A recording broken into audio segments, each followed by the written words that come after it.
take our seats? No. I'm not here to cast blame. We can. We can. Yeah. All right, we're back in session, and this time we're starting public hearing number 7, and this is 18CZ24, possible rezoning for about an acre. Sarah Rayfield. Good evening, once again. Please note that you have a printed sheet for this, page 1, updated. It is the project description, just needed to be updated to reflect the petition.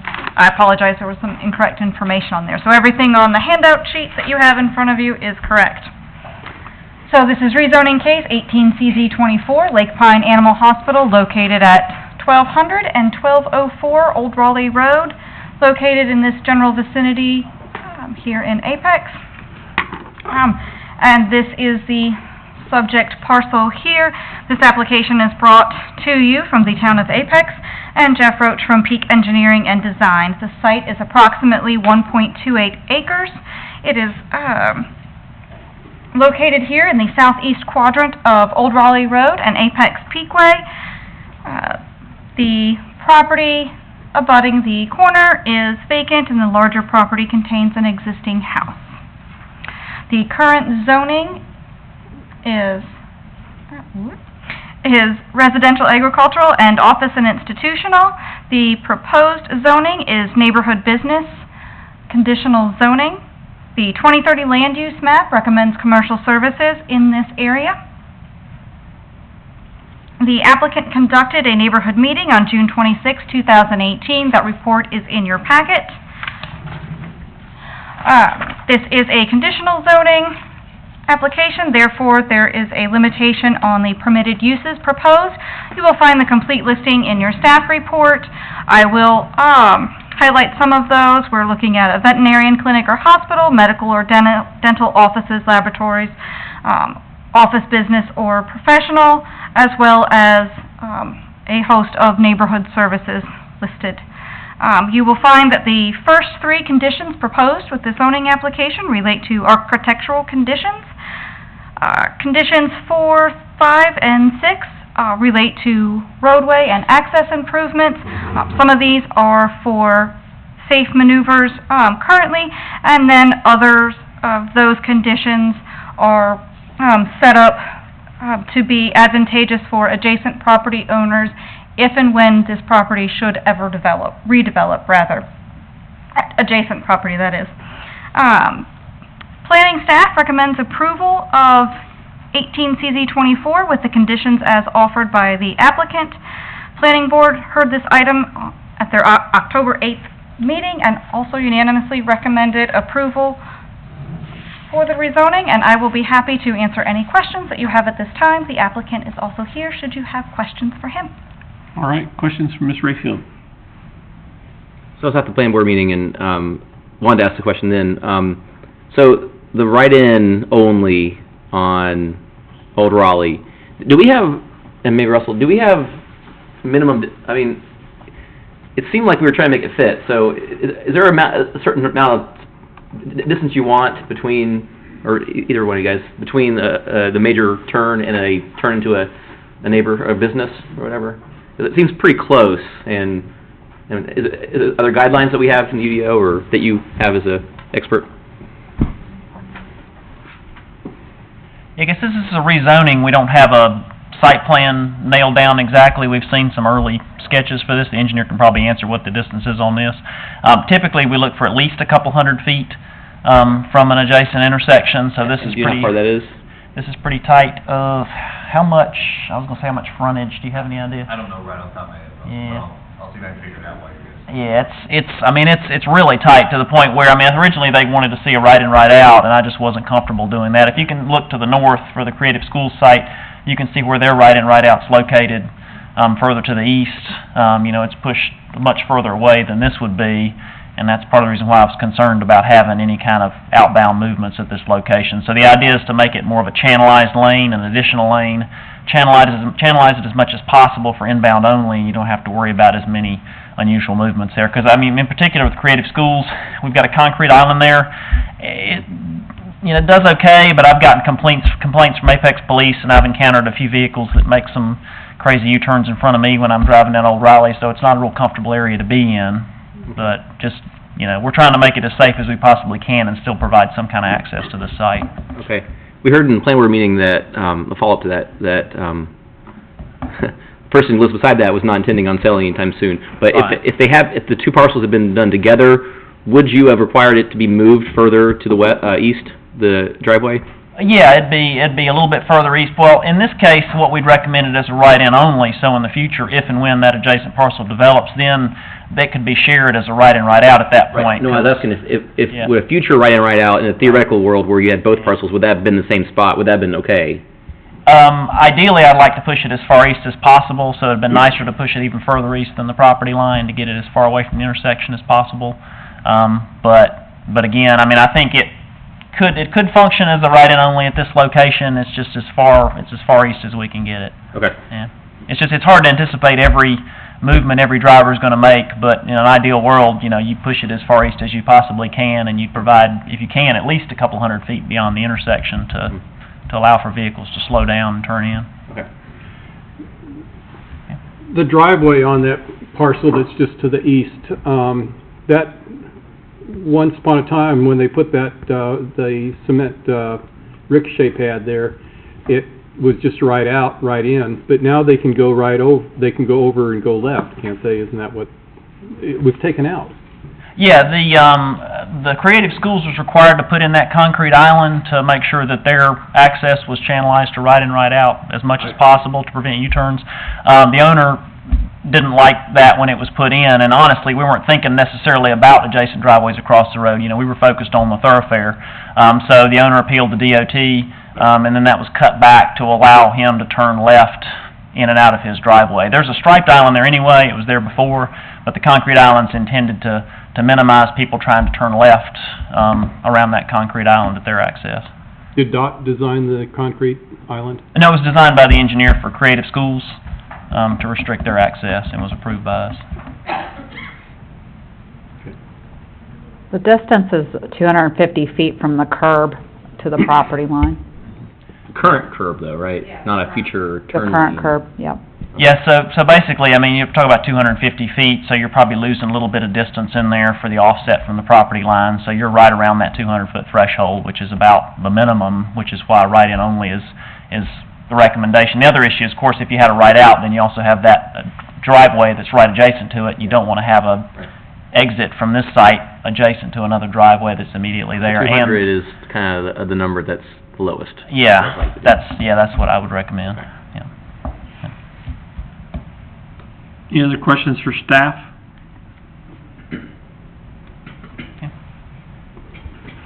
All right, thank you. This time I'll ask if the applicant wishes to make a long-winded presentation or something. No, sir, I'll try to keep it short.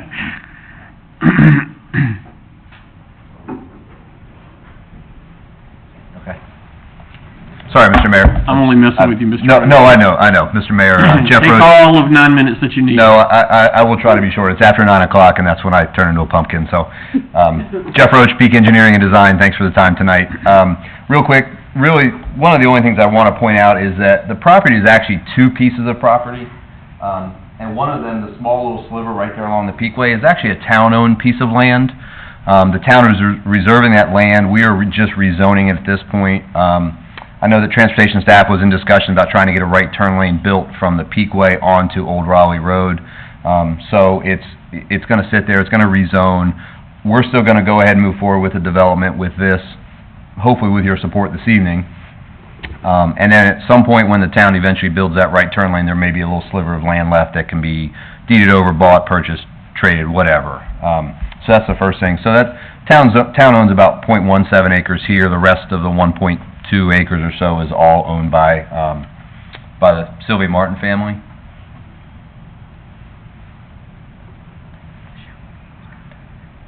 Perfect. That's it. Sorry about that. So anyway, so back to the question. Russell and I worked a long time on that access point up on Old Raleigh Road. It is just a right-in at this point. As an engineer, what we try to do is plan ahead to see what's coming. and we work with Russell for any future development next door. We're not saying the guy next door is going to sell. We don't know if he'll ever sell or ever redevelop, but we are set up for it in the event that it happens. We are also providing a cross-access easement, so you come into the site. We will also provide a stub to him in the future if that property ever does happen to redevelop. They have access to us, or vice versa. We could close our right in and actually slide over closer to them, or farther away from the intersection. So it leaves the toolbox open for future development options. So with that, I'm not going to spend a lot of time up here talking. I'm here to answer any questions you guys may have of me. Jody Katz, who is actually the vet that's looking to move to this area, is here. She can wave and say hi. You guys are welcome to ask her any questions, or I'll be able to answer anything you can. We did work with Russell a bunch on this this access point, as well as the right-in, right-out on the Peakway. So we think we've got a site that can function here for non-residential. We look forward to your support. All right. Any questions for Mr. Roach as representative of the applicant? So you don't think, okay, so you're saying the right-in, you're developing in a way that would not really limit much of the uses at all to the property next door. I can't speak for uses, but I can speak for the driveway access. Yeah, that's fine. Yeah, we're not hampering his future development if he does it. We're not hampering him. You know, you hit it the nail right on the head when you said that the island was in and it actually was removed because it restricted his access. He has full access, and Russ and I worked out the fact that a right out from our site would be in conflict. It's not the best for the business.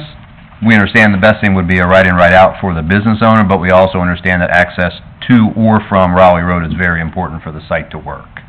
Okay? Okay. So, does that answer your... Okay. Any other questions for Mr. Roach? Just a quick one. Okay. I recognize there's trees all over this property, and I'm not going to push for the 10% business that I try as a rabid dog. But I was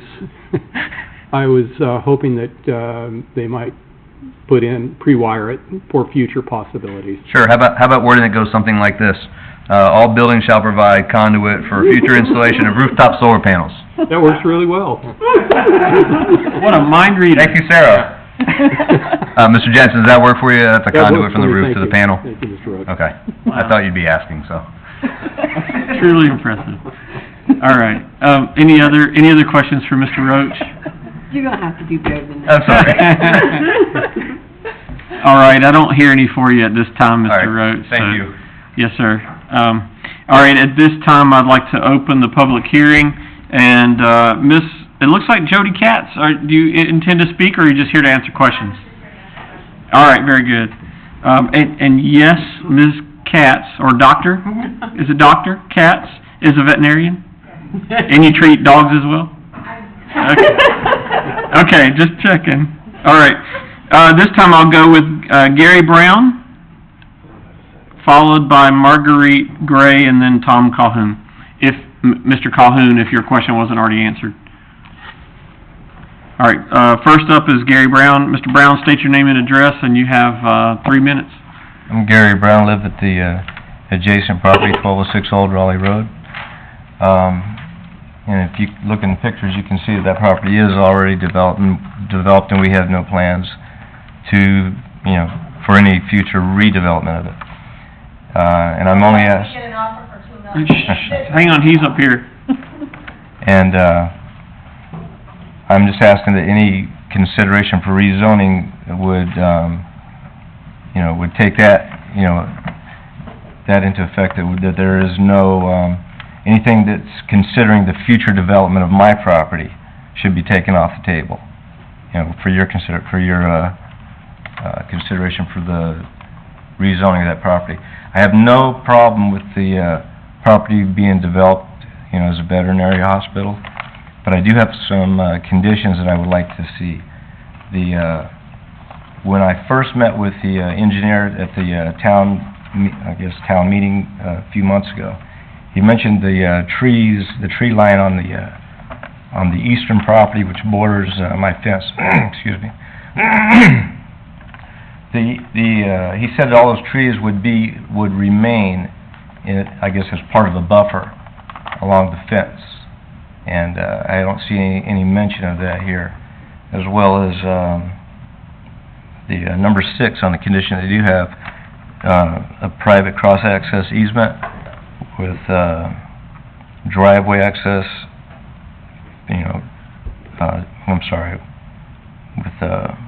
along the driveway abutting the eastern property boundary.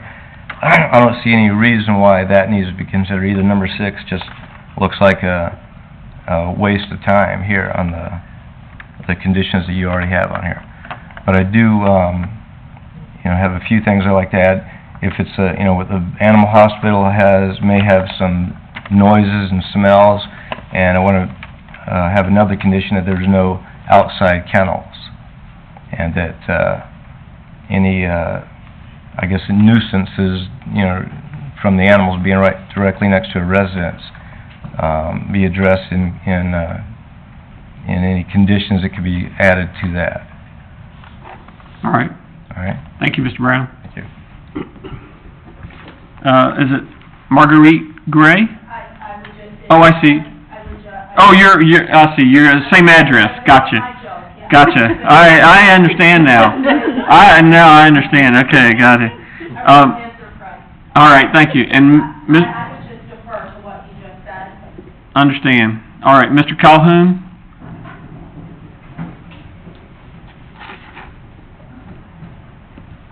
Mr. Mayor, Councilman, Tom Calhoun, 1490 North Salem Street. I represent the property owner, Ms. Sylvia Martin, for the rezoning that Dr. Katz has put in with Jeff. The concern I've got is we want to do the right thing. We want to be good neighbors and everything else. The 2030 plan calls for this to be commercial services. When we think about commercial services, we want businesses. We want to bring business to Apex. What's the first thing that a business wants? Well, they're going to be either putting out a service or a good product, and they want to be visible, and they want access, because without access, you don't have anything. So my question, and I understand what Russell's talking about, but my question is on Old Raleigh Road. A right-in only hampers the traffic flow of that if we have a right-in, right-out on Apex Peakway. And now I understand we have, the daycare facility does have right-in, right-out. It's further down the street. I understand that, but this is a standalone piece of property. We can't put restrictions on a standalone piece of property that's supposed to be for development for a business. So what we're stating is, I'm sorry, it's not a viable piece of property for business. What did we do up here on Laura Duncan and the Peakway? They got right in, right out on both sides, and that property is a lot smaller than this 200 and some odd feet, I would think. Is it not right in, right out on both Laura Duncan Road and on that corner of the Peakway? Why is that any different than this? Well, hang on, we'll let him So finish this time. it's the real estate company that's on that corner, Yeah. but they have right in, right out, and their proximity to that light is the same. I don't understand why the restriction is on this. And I understand this is a rezoning, but I'm looking for just business. Why would we be so restrictive? When the next door neighbor, as I understand, is residential, they got the median taken out for them. They don't not just right in, right out. They got full access. Yet we forced right in, right out to the daycare. Well, the full access is even closer to the light. Just trying to think it through here. Thank you. Thank you, Mr. Calhoun. All right, that concludes our public hearing, so I'll close the public hearing, refer the matter back to council. If any of the questions that Mr. Calhoun raised resonate with any of the council members, you're certainly welcome to raise them with staff. If you feel like you already know your answers, that's fine. We don't have to feel obligated to follow them up, unless you're interested. Well, I'll jump in I'll wait for anybody else. I think you've already started, so feel free. I do have trouble with the right-in only, frankly. I think it's a private, it's a residence there next door. They're not going to be going in and out all the time. It's not a business. So why would we restrict the right out when there's very likely to be practically no traffic that's going to interfere? And I'm not a traffic engineer, I'll have to defer to Russell, I guess, but it doesn't make sense to me. I understand you don't want to have two driveways right there and a right out, but if they're businesses, it's one thing, where people are coming in and out and in and out, but this isn't. That is a residence. So I do have concerns about that, and while I've got the platform, I guess, I believe we don't allow outside kennels on something like this, do we? I don't think so. I think the UDO does not Ms. allow Rayfield's that. saying you're correct. Okay, thank you, thank you. So, that's the non-issue, but I could see running this with, the other part of it is, if you don't have the right out onto Old Raleigh Road, then people are gonna come around and get on the Peakway, make their right-hand turn, and then make another right-hand turn onto Old Raleigh Road. So you've just kind of moved the problem a little bit to the other road, and actually probably increased a little bit of conflicts in that situation. Okay, I'm through. all right. Any other thoughts or comments? I would like to hear Russell's, take on that. Okay. Because I am thinking about the other businesses, that, border the Peakway, that do have right in, right out. So Russell, can you come speak to that? And I think maybe the two questions would be, one is, from your rules and guidelines that you use, rules of thumbs, can you restate why a right out doesn't work for you here? And secondly, and I'll finish my question before you jump in, secondly, if you could address the real estate office that's on Laura Duncan and the Peakway, and what entrances and exits they do have, and what the distances are, and if they're comparable. Yeah, and unfortunately, I don't have a plan laid out in front of me with dimensions, and off the top of my head, I can't give you all the details about that site. Okay, All well, I can do is speak to this specific site. Since you jumped on number two first, Yeah. let me ask it this way. You were involved in the planning and engineering of that site, That's correct. To the best of your knowledge, you use the same rules of thumb? Yes. Or do you look at them arbitrarily? No, we use the same rules of thumb, and in some, we also have to look at what's adjacent to those sites. So again, in this case, one of the things I mentioned is you've got a driveway that ties right in. I mean, if you look at the aerial image, it's right there on the property line, so that's one thing to consider. And the cutting back of the island, I mean, that's not making a case for another access to come in next to it. I was not in favor of cutting back the island. That was DOT responding to a property owner concern. I mean, typically we don't do that for a private residential driveway. If we install a median to prevent traffic movements, it's in the interest of public safety.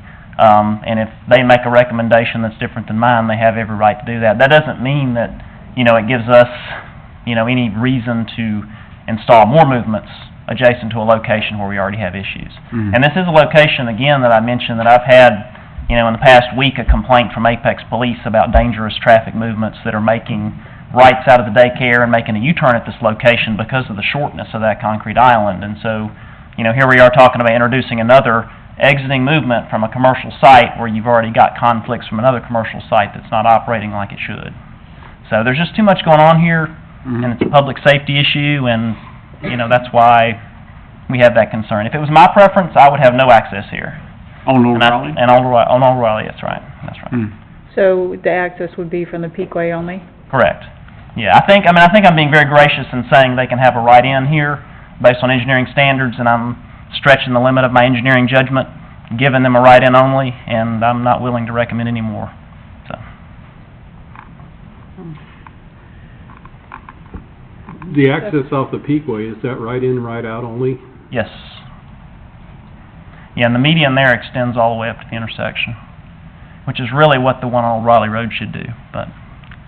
So you're adding the right in only on Old Raleigh Road That's correct. because was it a specific request, or is... To allow, I mean, for any business to want to go in there, I think they're going to need at least a write-in only.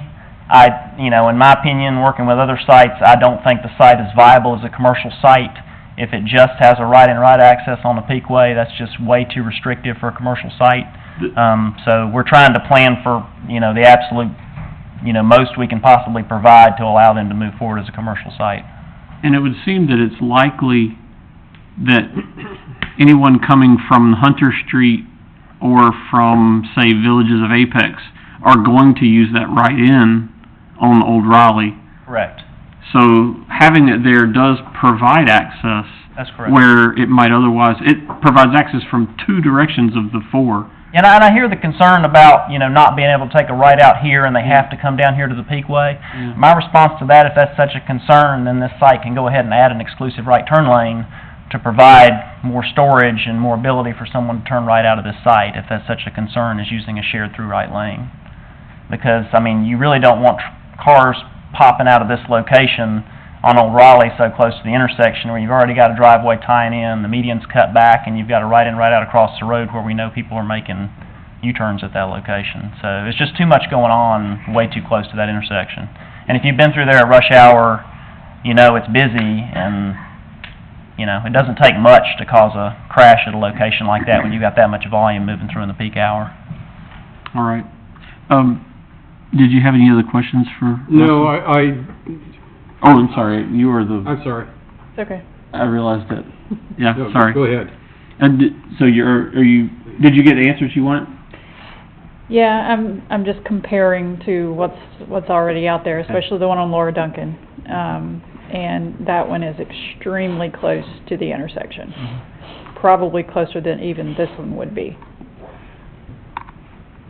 And if we had an aerial up, we could measure and check what that is, but I will say for that one, there's no adjacent conflict, there's no other, U-turn movements coming out of another commercial site adjacent to it, and it's also a lower volume use than, say, a veterinary clinic would be, with people coming in and out. If you look at that site, honestly, I don't know that I've ever seen anybody coming in and out of the site in the times that I travel Laura Duncan Road. I'm sure they do, but it's a really low volume use on that corner. Which site? The Laura Duncan at Peakway. The real estate Yeah. office there on the corner. Right. And it was another site we squeezed in as best we could, but these corners are tight, and we have to look at them case by case. But again, my minimum is typically around 200 feet, and that's stretching it sometimes when you got a really busy intersection.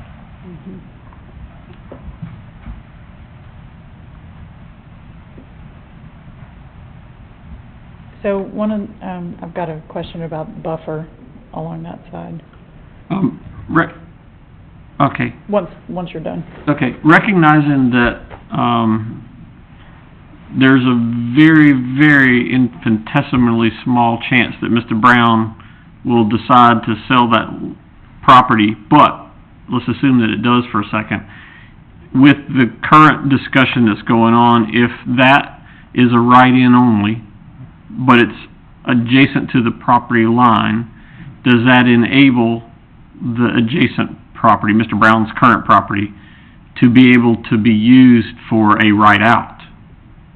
Yeah, the idea is that they would push the right in as close to the property line as possible and provide that cross-access easement. So in the future, if Mr. Brown or anyone who buys the site at any point in the future decides they want to develop, it would be the other half of that right-in, right-out. Right. It's certainly not necessary to have a cross-access easement, but we typically recommend it in a case where you've got something like this where you have a land use plan that shows commercial on that parcel, and we want property owners to work together. If someone redeveloped that site and they came over and talked to that owner and they both worked together and they figured out different access, they could do it without the cross-access easement being in place if they wanted to. It's just, in the spirit of promoting connectivity, that's what we typically do in a case like this. Right. Okay. Buffer question? Is there a buffer that's going to be going in on the right side, on the east side of that property? Yes, when this parcel would come back for a site plan, a buffer would be determined based on what that use is, for the proposed site and then the existing site next door. Mr. Mayor, can I interject on that? Hang on one second. Did you, well, hold on. So I didn't get an answer to my question. Would you like to ask the question again? It'd be a 20-foot buffer, Type, based on the, type B, right, based on the animal hospital and the single-family residence. okay, thank you. Yes. Do you need to offer anything? Okay, sure. As part of the discussion with the write-in only, write-out, and Russell said it as he finished up, is that driveway moving as far east as it can to get as far away from the intersection as possible.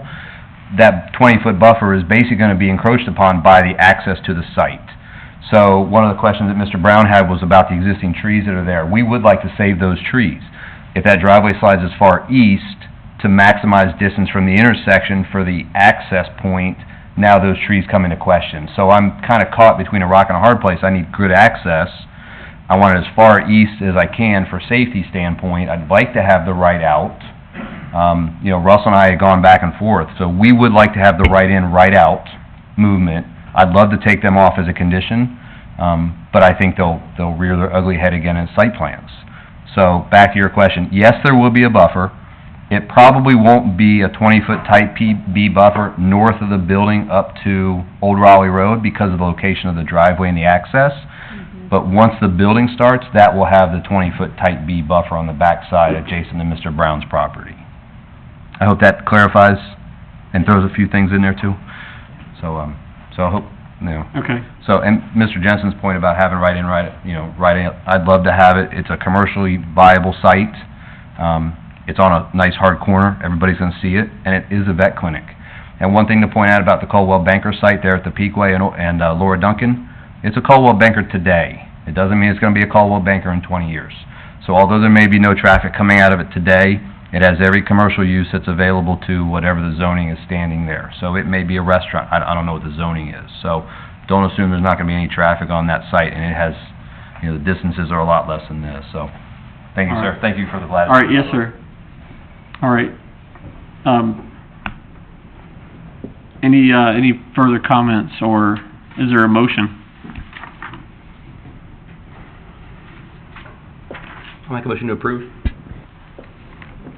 All right, I'll second that. okay, discussion? I still like the idea of a right-in, right-out on the Old Raleigh Road. It's not gonna kill this property because they can still get their right out by going to the Peakway and then going around the corner, which isn't a huge headache, which, so I want to go against staff, but I don't think I will. I have that. I just think a driveway to a residence is not a huge conflict. Yeah, I don't think it's viewed that way. I don't think the residential driveway is viewed as the conflict. And the daycare across the street, it was mentioned they make U-turns. I thought that was against the law right there to make a U-turn. I don't know. It's my understanding that it is against the law. That's why the police was called. Right. Yeah, I would not do it. Right. All right, so we have a motion and a second. Any further discussion for approval? All right, I'll call for the vote. All in favor indicate by saying aye. Aye. All opposed say no. All right, that passes unanimously. And, thank you very much. That takes us now to public hearing number 8. This is 18 CZ01 Sweetwater PUD Amendment, and Amanda Bunce is presenting. Mr. Mayor, Yes. there was a concern raised by planning staff that that motion did not include the additional condition for the solar. Oh, well, that was added That was added by Mr. right Bartlett. in the first minute. Added in the All All right. So let's clarify that before we move on. So, Okay, I intended my motion to, I to forgot that. include the condition? Yeah. And it's been so long ago. And I assume Councilman Jensen? I'll second it. Okay, I didn't want to assume too much. All right, and I'll re-vote. All in favor, say aye. Aye. All opposed, say no. All right, that passes unanimously. Thanks for the clarification. You okay? Yes. Good? All right. We get one mulligan per meeting, right? Yes, everybody does. Okay, so this is rezoning 18CZ01, and this is an amendment to the existing Sweetwater PUD. As you know, Sweetwater is located on the south side of US 64 at Richardson Road. And this rezoning applies only to the northern portion. It's about 44.76 acres north of Core Bank Street. The property is undeveloped and is mostly vegetated. It's located within a mixed-use area, as you can see there. So the applicant conducted their neighborhood meeting back in December, and you have that report. The proposed rezoning is consistent with the 2030 land use map. And what I'm going to do is just highlight the proposed changes to the PUD, and again, this applies to the portion north of Core Bank Street. The applicant is proposing to increase the building height north of Core Bank Street to 75 feet or 5 stories. The existing maximum building height is 62 feet. This provides greater flexibility for the design of the mixed-use buildings, specifically a greater first floor height for the non-residential uses. The next change in the design standards is for landscape islands to allow them to be as small as 4 feet by 4 feet with a tree grate and a minimum amount of soil volume depending upon the type of tree. And this gives the ability to plant a more urban-style tree planting along sidewalks as an option in the core of the non-residential mixed-use development. May I ask you, if we didn't approve this, then they wouldn't be able to plant those trees where they want to? That's correct. It would be more difficult, and a recent, that this has been used in a couple of other developments recently, and working closely with our Public Works and Water Resources departments. Okay, thank you. I'm going to go back a second. The third change to the design controls is a reduction to the 20-foot type B buffer, or excuse me, 20-foot type A buffer that exists in this location, and the proposal is to reduce that to a 10-foot buffer. When the PUD was originally approved, we did not know where the residential or commercial uses were going to be within this section, and now we know that the mixed-use development is going to be over in this area with non-residential uses in between, and so staff is comfortable with the proposed reduction of the buffer there. The second change is a corresponding reduction in the amount of RCA, since buffers were proposed to be counted as RCA. The reduction in width reduces the RCA from 46.43 acres overall in the entire PUD to, which would be reduced to 46.43 acres from 46.66 acres. So, a small change there. And then finally, there was an amendment to the UDO to allow PUDs to develop their own master sign plan that would deviate from the UDO, and that has been submitted in your package.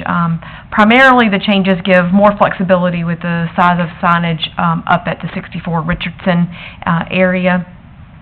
And so that is in your package. Planning staff is recommending approval of the proposed Sweetwater PUD amendment, and the planning board recommended, had a unanimous approval at their meeting last week. Be happy to answer any questions that you may have. We've made changes to some of the parking requirements and public art and some of those other things, and when we do this kind of rezoning, do they have to follow the UDO as it is right now, or was it as it was when they first rezoned? That depends. Some UDO amendments exempt developments that were previously approved, and others do not. So I cannot speak to each one without pulling the ordinance to see if that language was included in the UDO amendment ordinance. Okay. Presently, it's 4 stories for the buildings. By raising this, they can go to 5, is that? Presently, the maximum height is 5 stories, but only 62 feet. I see. And so, this is giving the additional floor height and some more flexibility with the floor heights, but still 5 feet, 5 stories max. I don't mind more, frankly. Okay. All right, great, thanks. Applicant? Good evening, board members and staff. Mark Anstons with the C Group. I think we were in front of you about a year ago, and I think Councilmember Moyer said next time we're in front of you, I'd like to see some action on our part. We had made some minor modifications at that time. I'm pleased tonight to be in front of you for 2 issues, the one we're speaking about right now, and then immediately behind that, the master subdivision for the east side of Richardson Road for this mixed-use project. So after that approval, at the end of last year, we started immediately working with Klein Design on the mixed-use buildings, and there were a couple of things that came as a result of more detailed diligence in working with the staff. And I think Amanda's done a good job of describing what those changes were, but those were basically things that we noticed as we worked through the process. Typically now in a retail environment, you want your first floors to be at least 20 feet in height, and then if you allocate, say, 12 feet from floor to floor as you move up in the 5-story buildings that we have, that puts you at about 68 feet. And so the difference between 68 and 75 is really just a little bit of fluff to give some flexibility for us. So really all of the proposals that we have in front of you tonight are really a result of us doing further due diligence in preparing the master subdivision plan. And I'll be glad to answer any questions. All right, thank you. Any questions for the applicant? Well, I didn't get a chance to talk with you folks, but I usually ask for 10% of the roof area to be solar PV. I'm asking you to do that. I'm going to let Marvin Waldo respond to that. Thank you. Looks like you're ready for the question. Not totally, but the thought I'm certainly ready for. I'm Marvin Waldo, and I'm the president of Retail Strategies. And just for a moment, it's fun to me tonight to think about 50 years ago, I actually played in the first basketball game of the old Apex gym that was brand new.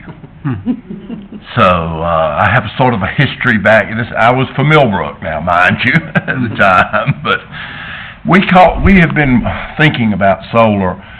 The International Council of Shopping Centers, which I'm a member of and have been for 35 years, is diligently looking in the future for this.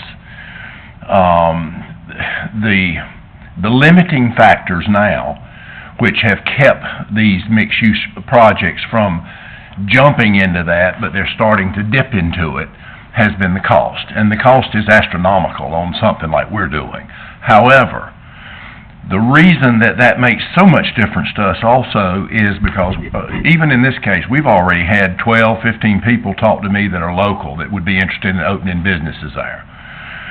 And we are doing our level best to keep those rents at some price point that they can make it. And we understand those price points because we understand by business that a rent can only be 6 to 8% generally of whatever product is being sold there. So we're trying to keep our rents. In fact, we have moved as much cost as we can into some of the other things, the apartments, et cetera, so that we can make those. You know, when I was vice president of Kane Realty for 9 years, 8.5 years, one of the worst things that I ever had to deal with was a small business going out of business, and me having to come in there and talk to a family that had everything they had in the store. And so that has been my life, is trying to keep that in a different way. The reason that Grace Park is so successful in Morrisville is 100% that. You know, I talked that partnership in with Ed Calico, who is partners with the Sweetwaters guys that I put in out of New York, the developer, the owner of Grace Park. I talked them into rents that were $4 less than what they probably should have been, you know, for what we built there. But that bolstering allowed a lot of those people to stay in the business. And I'm proud to say that some odd 80% of the people we put in there 12 years ago are still in the same space. And so that philosophy, which is the philosophy that I had at Kane Realty, I opened my own company 20 years ago, is the same one we're trying to use here. Now, having said that, where I would like to challenge our group, and we're already working on that, is to look at the parking lot lighting, which is a big number of our project out there, to look at the decorative lighting, to look at the lighting on the buildings, and to possibly look at, you know, that sign change that we're getting, hopefully you guys will go along with, is to make creative signs, fun signs. Each one will be architecturally approved by us. But those which would normally be lit by hats, those kind of lights, I think we can look at solar too. My wife was, for 3 years, the HR head of a solar firm here in the Triangle. So I think I share Mr. Jensen's desire and belief. You know, we're going to put charging stations in out here. We're going to do everything we can with the restraint of dollars that, you know, we're building, you guys have seen the plans, I think, but we're building an event lawn that's almost a football field in size. It's going to have utilities in it. It's going to have an ice skating rink in the winter. We're developing a property that Apex people are going to be able to come out there and have fun for a long time. So I'm also not opposed into any single-story building that we build, pre-conduiting it also for solar, because I think that the cost of this stuff will come down. I think it will. But, you know, for us to, at this date, what we want to do is go out there and get this built for you. We want to get out there and get the bulldozers out and start putting this commercial that I believe you guys do want and the community wants out there. But I'm glad to answer anything else Mr. Jensen or any of you would ask to the best I can. I have something. Yes, ma'am. So I appreciate your story, and you took us a little off topic, but I want to go with you there. And then you brought us back to the amenities, which a question for me was, I did ask about a basketball court, and so I just wanted to get the status on that since you talked about these lovely amenities. And you spoke about basketball yourself, so I'd like to find out the status on that. I don't know that there's any application that we could do that within the commercial section of that. Can I come up? Yeah, I mean, David can speak to that? That's fine, he's part of the application, Yes. part of the applicant, Yeah. applicant team. All right, David Schmidt, 905 Dominion Hill Drive in Cary. The apartments that are going to be here, because this is a suburban location, but it is an urban setting, and the tenants in these apartments, based on Ed's, our commercial partner's experience, and as an example, Grace Park, they don't have families in there. They get older people primarily. I think Grace Park is, what, 267 units? Mm-hmm, and we have like 6 or something. Yeah, the last time I asked Ed about this was about a month ago, and he said out of the 267, they only had 3 families in there, and of those 3 families, the kids were 15 and older. Parents aren't going to put their children in an environment where you got cars constantly coming and going and moving around, so that's why we don't have basketball court planned to go in the commercial center. The almost football-sized social, or what we call the event lawn, has a concert stage at one end of it, built just like you see in concerts. One of the things we plan on doing, we found a company that makes blow-up movie screens. They make one that's 40 feet wide, which is the width of the towers apart, that's 22 feet tall. Designated movie night every week in Sweetwater, weather permitting kind of a thing. You blow it up and you let it blow right back out again. We've got plans for art shows and wine shows and farmers markets, like Marvin said, between the pavilions where we can hold all those different kinds of events. We've got it graded where we can put an ice skating rink in the wintertime. So we've got multiple. We literally have a list of 55 different events we plan on holding out there. As opposed to a place like Waverly does Wind Down Wednesdays, we plan on holding regular events during the week and on weekends. One of the sales pitches we give people is on a Saturday, maybe from noon to 3, we do a family-oriented event where you get a couple of clowns and people tying balloon animals and, you know, things like that, and just fun for family. And then at 5 o'clock, we swap over to an adult-oriented event. And those are the kind of things we're looking at, but because of the nature of the apartment stuff, it's just not a practical place to put a basketball court. So the answer is no. No, but I was trying to give you a more logical. Because we had talked about that. Yeah. You and I had talked about that a lot. So since he went off topic, I went there with him. Yeah. I'm sorry, I was unaware of that too. Mm-hmm. And Mr. Jensen, just for you, when I started my development company in '98, the name of the company was Solaris Development Corporation, which is Latin for of the sun. Mhm. And I got really interested back then, and look, back then, they didn't have the photovoltaic cells that we have today and so forth. Basically, it's hot water heating. Yeah. And I looked at putting one of those in my personal house, and it was just cost prohibitive at the time. Now, we do offer solar systems. I know that you're aware on our model home, we have a solar system. We do offer them out there. The problem we've had today, we've only had 3 people buy them. And the ones that do it, do a little bit of research on it, but the people that really get serious about it, do the research, they don't see the cost benefit of it. The systems have about a 25-year lifespan. They're looking at 18-year paybacks. And the other challenge is the lending community still has not gotten on board, enough of them, to allow buyers to include, the solar system on the Franklin model is $24,000. It's a 4.5 kW system, and it supplies about 80% of the electric needs in that house. We've got a real cool... $24,000 Yeah, for a 6 kW system? 4.5 kW. For Yep. Install setup. Before we get too deep into the economics I mean, of that's a it. price that's out of sight from what I've seen. Typically I see $3 to $4 a watt. Yeah, all I'm telling you, we deal with Southern Energy I don't know who Management, you're dealing who with. does they do a lot of these things. And it depends. You can certainly spend a lot less money. You can get a 2 kW system for like $11,000. But the more you go up, the more that, expensive that they get. And that's what we paid for the one on the model home, and that was even at a discount on that one, because it was a model home for us. But we don't see the cost benefit yet. I'm hoping in the future, because I'm a big fan of it, that these cost of these systems come down so that not only could they be used in residential more readily, but also in the commercial areas. Let me get this again. You said $24,000 for a 4-point-something kilowatt system. Yeah, Lanny, isn't that what we paid for that system?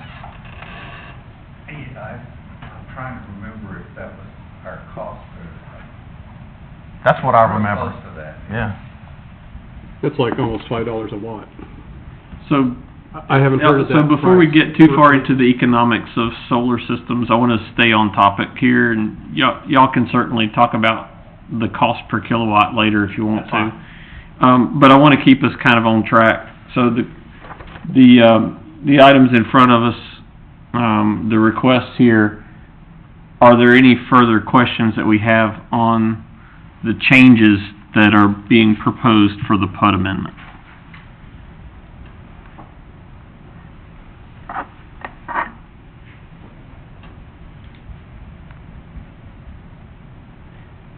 All right. With that, let me ask if, I'll open the public hearing. There's no one signed up, so I'll close the public hearing. But I will ask that everybody who spoke come up and put your name on the piece of paper for the clerk. Not now, you can wait till before you leave. And I'll refer the matter back to council for a possible motion. Motion to approve? Second. All right, we have a motion and a second for approval. Discussion? Well, I still have trouble with the denial by the applicant for installing 10% of the roof area. And quite frankly, I have trouble with that because you're talking about possibly doing solar for your lighting. 10% of the roof area probably would take care of the general lighting. It's not going to take care of anybody else. So what I'm asking for is not all that big. I mean, I appreciate, you're saying you'd pre-wire the one-story buildings.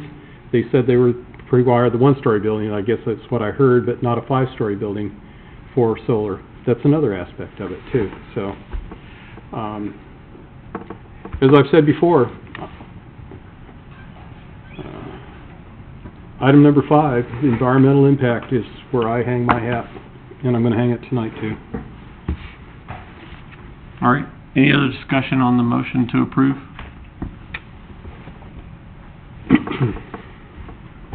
For the 5-story building, I just want to be clear on that.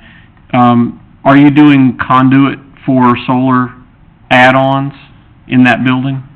Is that Units in all these buildings, but the challenge becomes when you're doing 230 apartments on the top and retail underneath, there really isn't a good way to segregate that solar panel up top for individual units. Mm-hmm. It really would service the retail spaces underneath. and then you get into wire runs and things like that. We can add conduits in there, and if we can get the cost to where it makes sense to do it, we can pull the wires in there and, try to make it work. I guess, We're gonna explore the possibility of doing this, but we've gotta really look at the cost overall with the things we're doing in Sweetwater, the event lawn, the architecture and everything else. There's just a limit to what we can afford to do here and make this thing look like it's gonna look. the building itself is intended to be a single-owner building, is that correct? Or will you be selling off retail condos and... It'll be single owner. Single owner? Right. Okay. So, and then individual units would be sub-metered? Yes. And the building itself, would the owner of the building itself have any utility bills separate from the tenants? The ones that I talked about working solar, the parking lot lights, Mhm. those things, yes. Okay. Some of the common areas. Mhm. That's why we thought we could do everything that we could there right now, Mhm. in that direction. Mhm. Yeah, probably is more than 10%. See, when I was talking about pre-wiring, is to pre-wire it so that a solar PV system, 10% on the roof, would be able to come down to the general meter for the building itself. I'm not talking about Right, pre-wiring it for every right. little business. And that's kind of where I was getting at with my question. Yeah, I agree. Mhm, I mean, I understood mhm. what you were heading Thank you, for. yes. And I guess I stepped in, but I No, couldn't. no. Okay, we'll That's agree to okay. run, we'll agree to run the conduits in all the buildings, so it would be easy to add or do whatever in the future, but again, we're not, the retail space is gonna be divided up in a bunch of individual units. The apartments are gonna be individually metered, as will the Understood. retail spaces. But that's not what I'm asking. I understand. Okay. We understand. Go ahead. No, I was looking at... We're on the same page. 10% of the roof area probably would be not enough even to take care of the common area lighting. That's part of the reason for going to 10%, just to get something there. And then the conduit would be just for the building itself, would go down to the general meter that supplies the building. I'm not asking you guys to pre-wire every business, although I'd love to see you do it. But I would like to see some commitment for a solar PV system that takes, that supplies at least a part of the electricity for the common area. And that, with the 10% roof, I think that... Yeah, but as an example, on the parking lot lights, those cells are integral to those poles. They have a solar panel integral to them that feeds that pole with its own little battery pack in them. Okay. So that's a You can different take animal. that than off what- if you wish to do it that way. What's that? You could take that off the list. I mean, to me, it's cheaper, and I don't want to get into the economics, it's cheaper to put a solar PV system on the roof, run it down to the general meter, and then run those poles off the general meter. Well, I have a double E background, and I'll respectfully disagree with you, because you got a massive voltage drop across long runs of cable, and in order to avoid the problem, you gotta put much bigger cables over the longer runs. That's why the parking lot lights the solar systems on those are integral to those panels.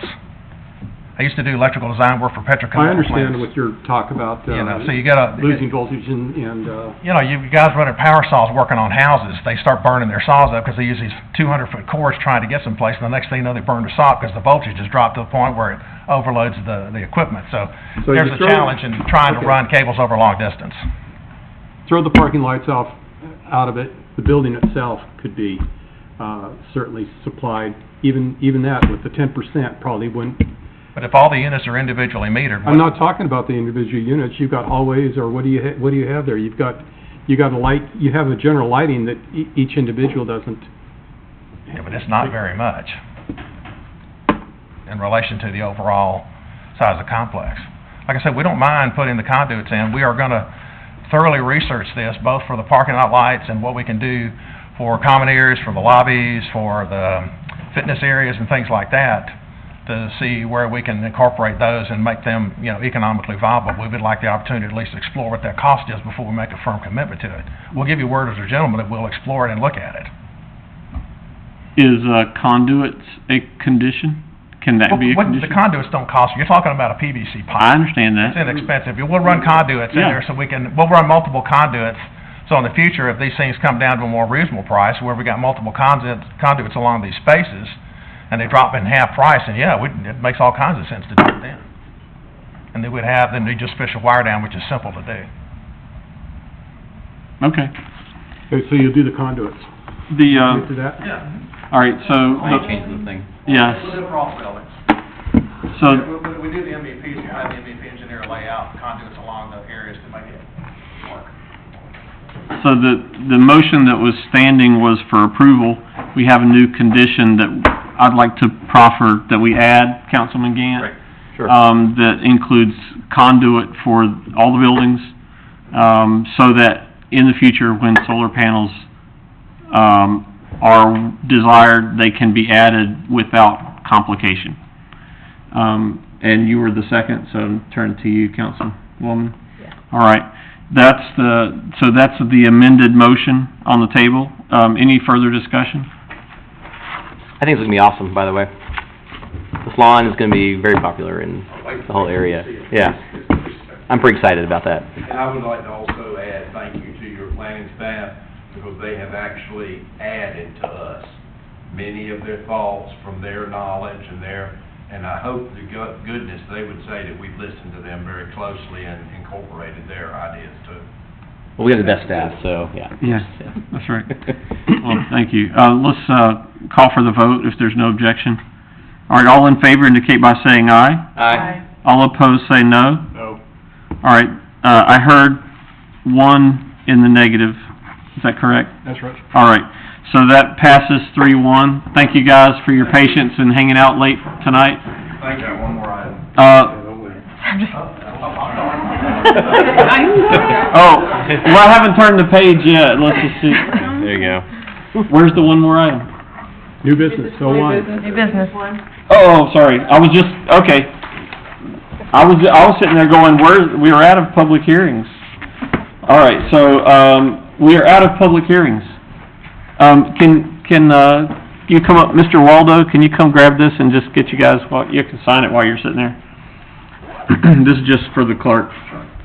All right, and, there's no old business and no unfinished business, so now we move to new business number 1. And this is the Sweetwater Phase 9 Master Subdivision Plan, and Amanda Bunt is presenting. So, this is generally in the same location we're just referring to, but it's only applies to the east side of Richardson Road, north of Core Bank Street, and the area is just under 25 acres. And what is proposed, again, the property is on PUD in a mixed-use area. The proposal is for 9 non-residential or mixed-use lots. There is an internal network of streets that you see proposed here that will be private streets. They will be all privately built and maintained. This phase out of the subdivision is adding an additional 1.73 acres of RCA. So the total RCA requirement of the entire Sweetwater development will be met with when parcel Phase 10 develops. The buffers required for the subdivision have been provided, and that is a 30-foot type E buffer along Richardson Road, a 50-foot type A buffer along Highway 64, and a 10 or 20-foot type A buffer along the eastern property line. No buffer was required in the PUD along Core Bank Street, but I will show you the planting plan for the southern portion. They are significantly planting the area along Core Bank Street. So in effect, it's almost like a type B buffer along Core Banks. Public utilities are being extended, water, sewer, and electric service into this area. All standards of the UDO and the zoning conditions are being met with this subdivision plan. And there are 2 access points from Richardson Road and 2 from Core Banks. And staff is recommending approval. The planning board heard this last week and unanimously recommended approval as presented by the applicant. I'd be happy to answer any questions that you may have. All right. So that may sound similar. Did this site plan meet the UDO changes with the parking and the public art that we had changed recently? So when each of the parcels come in for a specific development, those items will be addressed. parking, public art, as it applies. Okay. Oh, you still haven't gotten to the point yet with this? No site plans have been submitted. We have seen some preliminary site plans. I will remind you that anything over 4 stories is considered a major site plan, so you have to be cautious about what you discuss with the applicants with regard to any buildings that involve multifamily or buildings over 4 stories. But all site-related issues will be addressed once the site plans are submitted. This is just the subdivision of the land. Okay. Master subdivision is This is just a subdivision to create the parcel lines Okay. for the individual lots. Okay, gotcha. Any other questions for Amanda? If not, I'll entertain a motion. Make a motion to approve. All right, we have a motion and a second for approval. Discussion? All in favor indicate by saying aye. Aye. All opposed, no. All right, that passes unanimously. We've now concluded new business, and we have one closed session item to hear from our town attorney. So I'll accept a motion to go into closed business now. So moved. Second. Discussion? All in favor indicate by saying aye. Aye. All opposed, no. All right, we're now adjourned to closed session, and let the public be advised that we have no further items on our agenda tonight. Thank you very much for coming. Mr. Bryant, you deserve a medal, Yeah. probably. I don't know. Right.